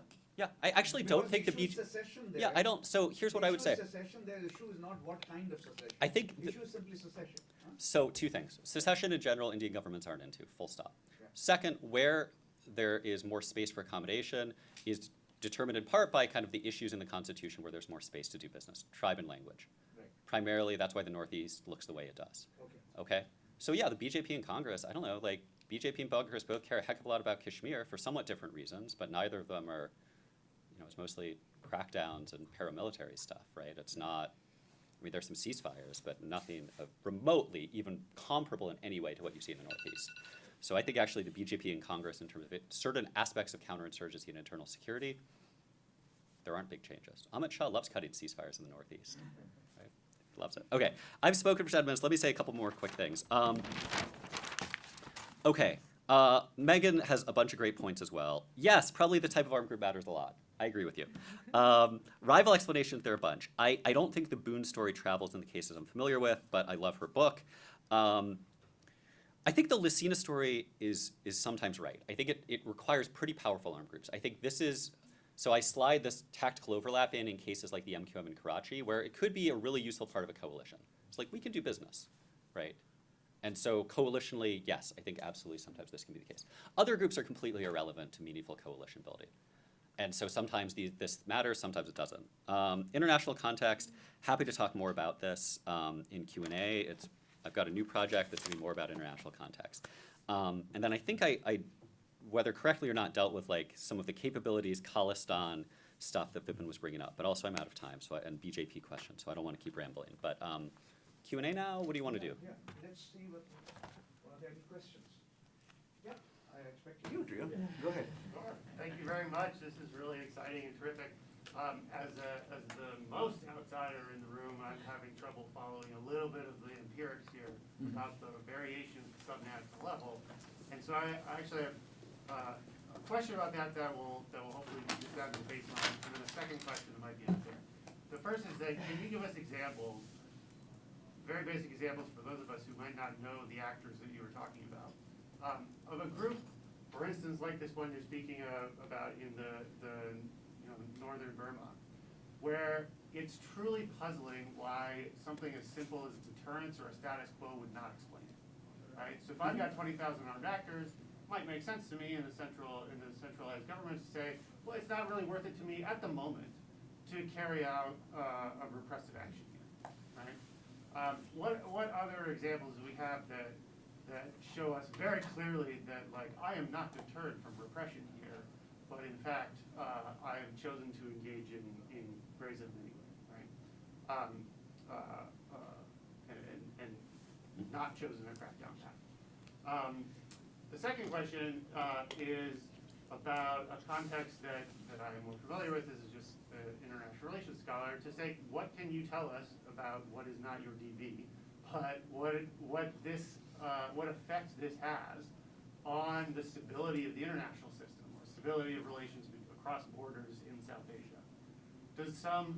Does my choice about how to accommodate or suppress some of these groups affect the likelihood of violence, right, escalation between rivals in South Asia? Okay, should I just take one at a time, Ashu? So on the second one, I need to think about that. On the first, so I think, let's say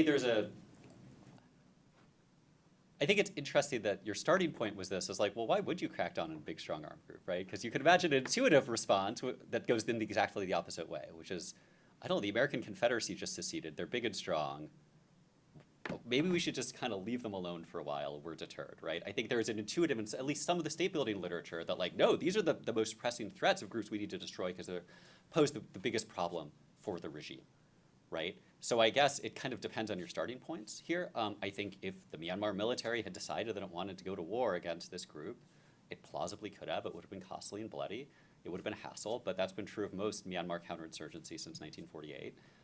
They haven't won most of their wars. They're still fighting a whole bunch of them. And so, at least in some circumstances, they're perfectly willing to be not deterred by the prospect of very costly conflict, right? So other cases we might think about, right, there are these two powerful Kurdish armed parties in northern Iraq. And like, what's the deal with them, right? Saddam Hussein was very interested in repressing them very intensely, using things like chemical weapons, right? And then through some combination of a no-fly zone and then the new post-2003 Iraqi political dispensation, like the Peshmerga and the two armed parties are kind of up there. The Baghdad government sometimes clashes with them over control of places like Kirkuk, but like it's not just deterrence, right? There's also some kind of political arrangement that's been struck about what's going to be kind of acceptable, right? This is true of Shia militias as well. So I think, this cuts in a couple of different ways, but it's not obvious that the starting point would be like, oh, there's a big, strong armed group on our territory, we better not touch it, right? I think in a lot of cases you might expect exactly the opposite. And plus, there's a lot of variation even within countries about when that deterrence holds. Then there's the question of stability across borders that I don't know the answer to. Let me think for a second. I mean, I think this is one way, right, that you can make an argument about kind of Pakistani behavior in the region, right, which is, and potentially the behavior of the new Afghan regime, the new Taliban regime, which has thus far not cracked down on a whole variety of actors. Now, there's a tactical military reason for that as well, right, but it's not like they're hanging out with a bunch of Maoists, right, and propping them up as they're striking arm into, neighboring countries. So there's some overlap in that case of kind of like the strategic utility of having proxies with the fact that these are proxies that are mostly not making trouble for them at home, right? And so I think this can create all kinds of instability when countries are sponsoring groups that are kind of seen as unproblematic, right? Or only problematic in as so much as they might cause escalatory problems. And so that might be one way to think about kind of these proxy war dynamics, but that's a very ill-formed kind of random answer, so I'll leave it at that. More questions? Yep. Good. Thank you, Paul. First, I was wondering if you could talk about civil-military dynamics, especially in the context of Pakistan, and specifically concerning the tactical use of armed non-state groups by the military against the civilian government. So the military essentially using these armed non-state groups as a bargaining chip against the civilian government. And how might we think that the military acting as an actor separate from this civilian government could mean for the relationship between armed non-state groups and the state as a whole? And then secondly, and really quickly, how would you use your theoretical framework to explain the recent emergence and conduct of the TLP, the Tehreek-e-Labbaik Pakistan, in Pakistan? Yeah, so Can you say more about this second group, since you're an expert on that area? The Tehreek-e-Labbaik Pakistan is sort of it emerged as a hardcore religious party. Now it's been touted by the Imran Khan government as a militant organization that allegedly has had links and support to India, even. So it has evolved really quickly, and this has happened in the last like 3 to 4 years. And its ability to sort of strike. Is it Khyber Pakhtunkhwa, Sindh, Balochistan, where? So it's in and around the capital city. So its ability to basically make the capital come to a standstill is just mind-boggling. So the civil military, so Pakistan's problematic in terms of how we think about what the state even is here, right? So let me first caveat that. I try to caveat in the chapter. I focus primarily on kind of military elites because they tend to have more control over security policy. So I think there are a couple considerations about civil-military dynamics. I don't have an off-the-top-of-my-head answer to your question, but I think there's one issue that civilians have with dealing with armed actors is they're reliant on militaries, and that can cut in a bunch of different ways, right? So Bhutto is forced to send the military into Balochistan in 1973. He doesn't want to, right? He wants to suppress the military, or kind of keep the military limited. He has to use them in counterinsurgency, or he feels like he has to, because he doesn't want to really accommodate Baloch separatism, right, which is a recurring theme in Pakistan.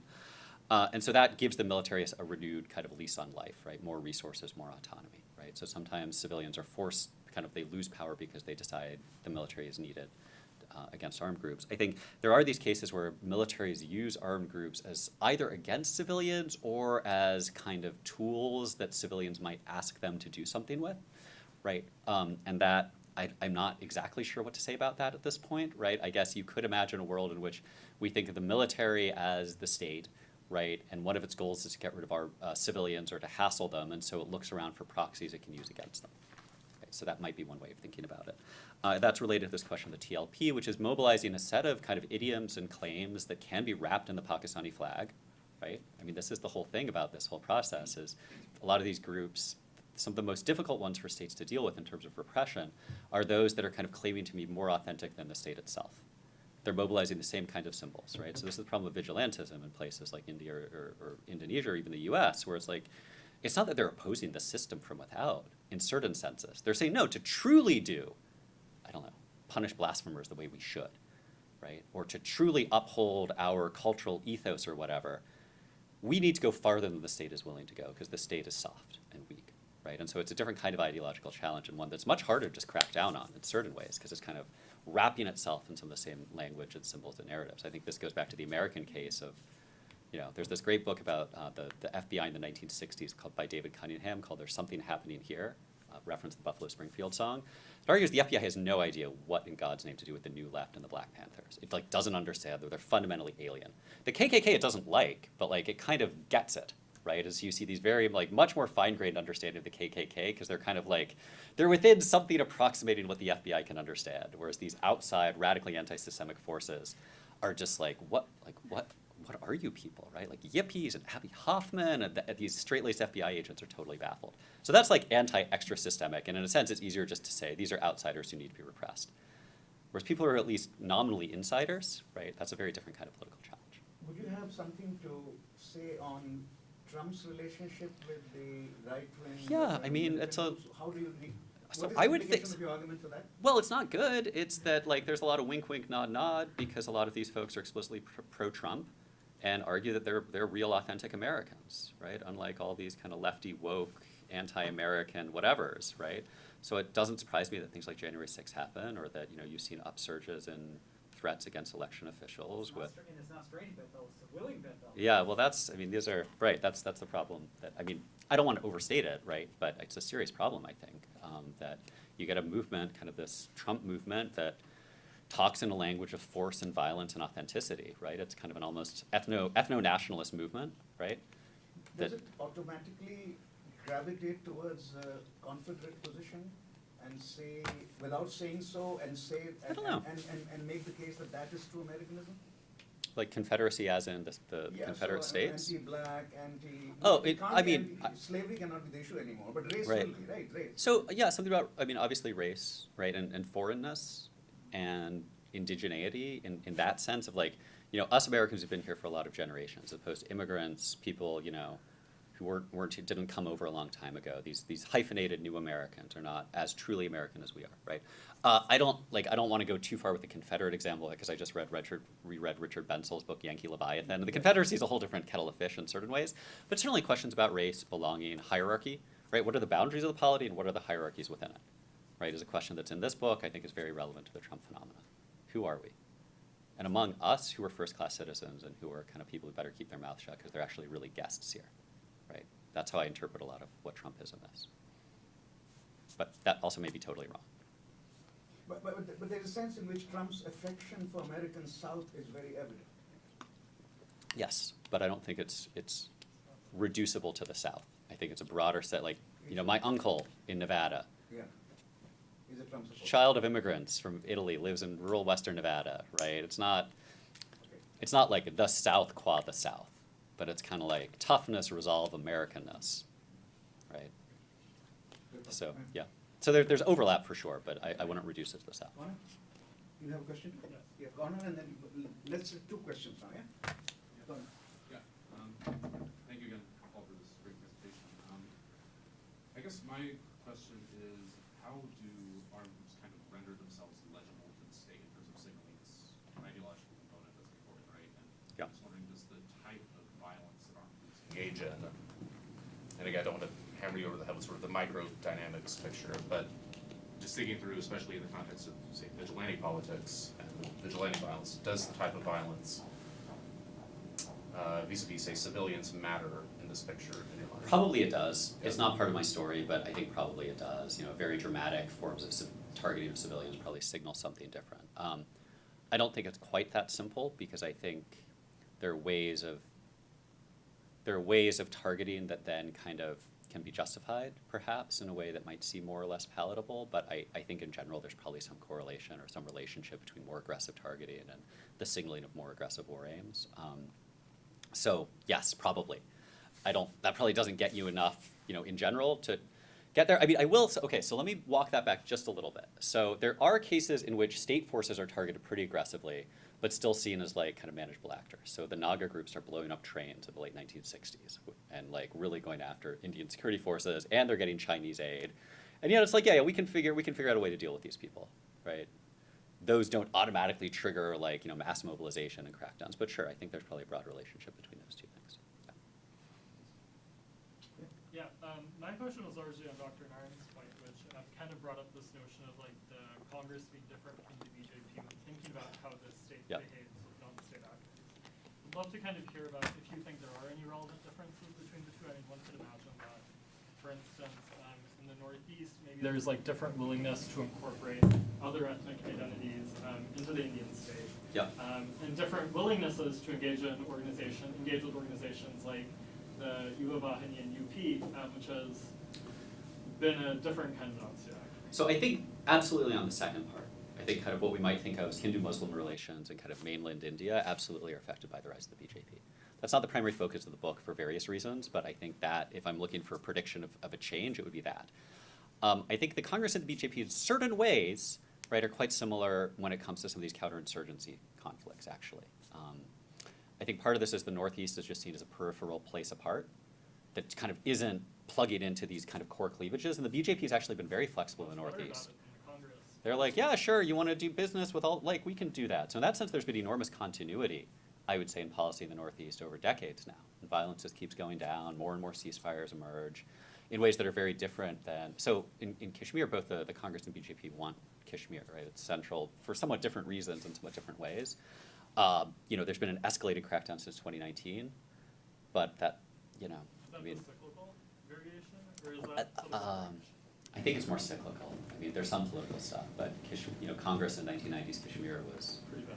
yeah. So I don't think there's a huge difference on some of these counterinsurgency specific questions, right? Same with the Maoist conflict. We haven't seen massive shifts in counterinsurgency strategy, in part because like neither of them especially like the Maoists. Neither of them also think they're, you know, worth an enormous amount of political, economic attention, right? Like they're to be managed. I'm curious in the Northeast, is your sense that, and maybe you don't, maybe this wasn't part of the scope of the work, but is there a sense that political voters on the ground view the Congress and the BJP very similarly as a powerful national? I don't know. That's a good question, but I don't know the answer to that. There's some really good reporters on the Northeast who have been covering those campaigns, but I honestly don't know the answer. This does connect you to what Megan was asking, citing Catherine Boone. Yep. Why can't we say, and I may be wrong here, but just tell me why I'm wrong. Why can't we say that Northeast is like this hugely unproductive part of India? I can't say this in front of everyone. Don't say that to but someone from in 1970. But that's not true. We're live streaming. We're on Twitch or something. No, I know. Can I you know. perceive? I'm not saying that. Yeah. but Delhi One could can say. perceive. I'm not saying that. Delhi can perceive. When it compares Sure. Punjab or Kashmir Yeah. to the Northeast, then the Catherine Boone metaphor might be a rival explanation. So I'm not it's saying it's so I necessarily mean right. I think an Assamese nationalist looking at what's happening to Assam's natural resource in the 1970s might disagree with you, right? And so the narrative in the Northeast is that Delhi sucks up all of the hydro and other resources in the Northeast, Right. and it's exploitative, right? This is Myron Weiner's Sons of the Soil. So I would certainly say the view from the Northeast may be radically different. Number one. Number two. I think in comparative perspective, we have plenty of cases in which armed groups are targeted very aggressively in areas of kind of marginal economic importance, right? I mean, and the reverse. So Karachi is Pakistan's economic hub, and at various points the MQM was given something like free rein by either provincial or national governments. Conversely, Baluchistan is not, the industrial heartland, right? And yet we've seen very hardline, catch and kill, disappearances, very intense counterinsurgency at various points out there that don't seem to be driven by some kind of pure resource-based logic. So I would never say that in a particular case or set of cases, these concerns are not what's going on.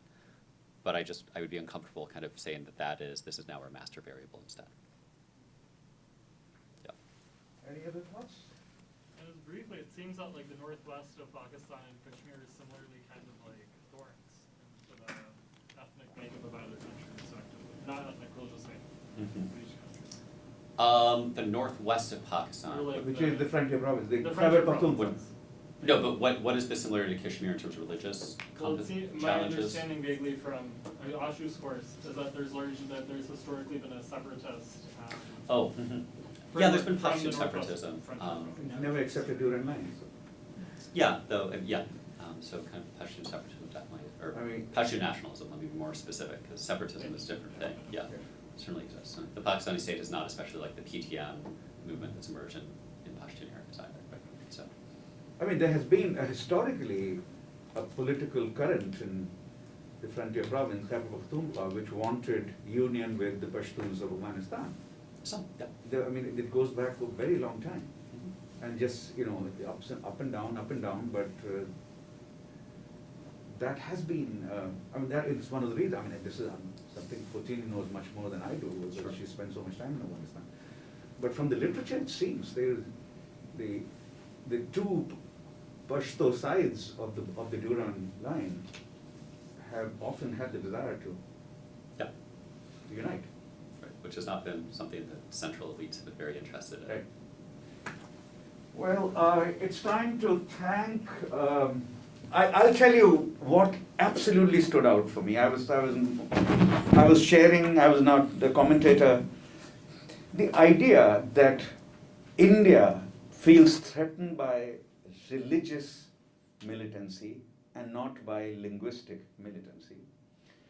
Pakistan is threatened by ethno-linguistic militancy, but not by religious militancy. And Sri Lanka is threatened by ethnic. They're actually what Don Horowitz would call the absolutely persuasive. You can clearly see that there's no. It's what is Pakistan threatened most by? Bangladesh or East Pakistan, and now Balochistan, or if something develops in Khyber Pakhtunkhwa, it won't be the religious militants per se. Right? In India's case, similarly, whenever a state has rebelled on linguistic grounds, it has been managed. It is the religious militancy in India, and that's completely inserted into the foundational narrative. Similarly, when Sinhala only policy emerges in Sri Lanka in 1956, after that, the idea that Tamils and Sinhala people can come together, it just becomes more and more and more impossible. As that line goes, which says that this land belongs only to Sinhala Buddhist people. Who are you, Tamil people? You are not part of the grand narrative, the master narrative of this country. And this book does a tremendously good job of getting to those foundational issues of politics. Of course, we'll have to figure out how this macro hits the macro. And there, I think tactical issues will be very important, as has been pointed out again and again. So thank you very much, Paul, for giving us so much food for thought. And there's a reception outside. You can talk to him a bit more there. And I'm sure there are cups of tea there, but perhaps a bit more.